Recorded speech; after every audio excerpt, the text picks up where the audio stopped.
Thanks, Purnima, and for the conference overview. And I think the emphasis of this meeting correctly on moving from sort of national policies and ideas to state-level action, and the broad representation of states here is really what makes this meeting exciting at the current time.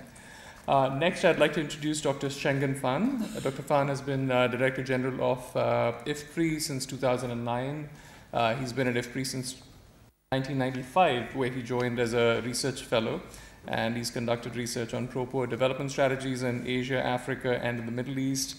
And before becoming the director of the Institute's Development Strategy and Governance Division in 2005, he led IFPRI's program on public investment. He's also the vice chair of the World Economic Forum's Global Agenda Council on Food and Nutrition Security, after serving as a chair of the council from 2012 to 2014, and is of course a global leader in nutrition and in nutritional policy. Welcome, Dr. Fan.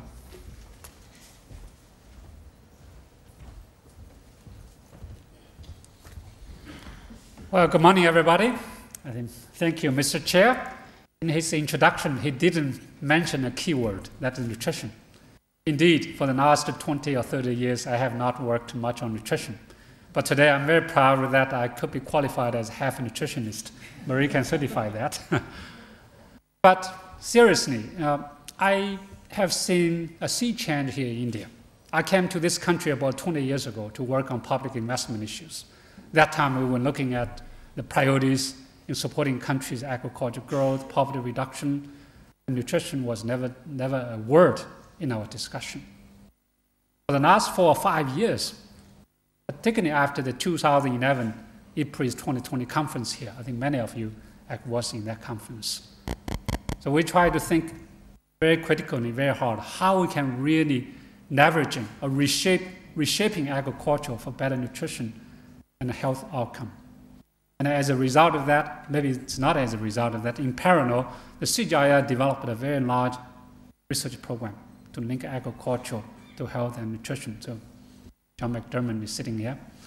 And for IFPRI side, thank you for the leadership of Lawrence, of Harold, and particularly Marie, in establishing one of the largest nutrition programs among CGIAR centers, or probably among all the development programs. And that really helped to put nutrition very high in the CGIAR's research program. The latest new strategy of CGIAR has 3 strategic objectives. One of them is to improve nutrition and health, food security. So 1/3 of our strategic objectives is very much related to health and nutrition. Again, here in India, I have seen tremendous changes over the last 4 or 5 years. I remember around 2011, the Prime Minister set up a nutrition committee, multi-sectoral committee, to bring the different stakeholders, different ministries together to tackle the so-called Indian shame, that's undernutrition of its citizens. Well, however, today we are still facing tremendous challenges globally and here in India. We have about 805 million people who still suffer from lack of food, so energy, so it's called a calorie deficiency. And more important, equally important, 2 billion people are suffering from so-called hidden hunger, lack of micronutrients, vitamins in their diet. And the Global Hunger Index in 2014 showed that, well, we have made tremendous progress. However, the challenges remain. In India, as a result of the reduction in underweight children, the index in India has improved from 55th, to 55th, to rank 55th now, from 76th. So tremendous improvement. And India has also cut the Global Hunger Index score by 26% from 2005 to 2014. So almost last 10 years, a tremendous reduction in Global Hunger Index score. But as PK and Purnima mentioned, many children, women, are still undernourished. 40% of children are stunted. 30% of the Indian women are underweight. So every year, because of that, India loses 2 to 3% of GDP. So undernutrition or undernourishment is not only a moral issue, not only a human rights issue, it is also an economic issue. Indeed, if we invest 1 rupee in cutting down the undernutrition, 36 rupees will be returned here in India, which is higher than the global return, which is 1 to 30. So we need various actions. Here I propose 5 actions to tackle this human tragedy or human shame. So number 1 is to accelerate investment in agriculture, particularly smallholder productivity. We know that majority of the poor and hungry people are still smallholders or from the smallholder family. So by investing more, then obviously we will produce more nutritious food to feed their family or even urban citizens.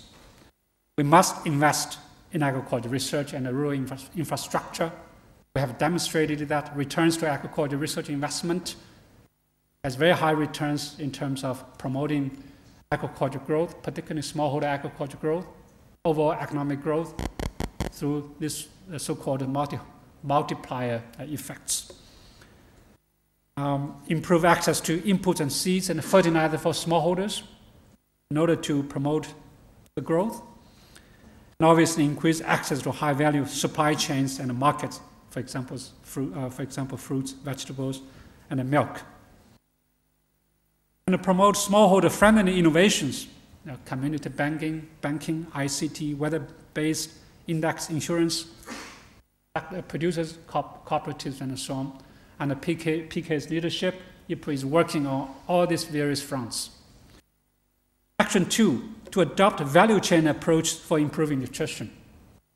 So we must integrate nutrition to all the components, the whole value chain, from input or even before input technologies up to the consumption. So particularly both the supply of accessible nutritious foods, fruits, vegetables, and through biofortification. Here I still think policy failure is one of the biggest challenges. We continue to subsidize wheat, maize, rice, which was very important during the Green Revolution period. We could feed more people. But as a result, over-subsidization of certain stable crops were needed to overuse of fertilizers, water, electricity. The efficiency has been lost. On the other hand, the nutritious production, nutritious foods, like fruits and vegetables, have been compromised.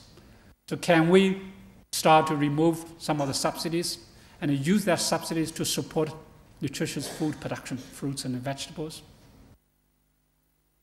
And action 3, empowering girls and women. So this is very much a topic of the POSHAN program under Purnima's leadership. So I have learned a lot from that program. At IFPRI, we have worked to construct an index called a Women's Empowerment in Agriculture Index that can help the countries to use that index to make the governments, communities accountable to the actions they have taken with regard to women and children. Can we do a similar index for nutrition? So Women's Empowerment in Nutrition Index. Anyway, so maybe Maria and John McDermott can think of that. And action 3, scaling up social safety nets for the poor. We know that poor needs food. They needed to access to nutritious food in short run, any time.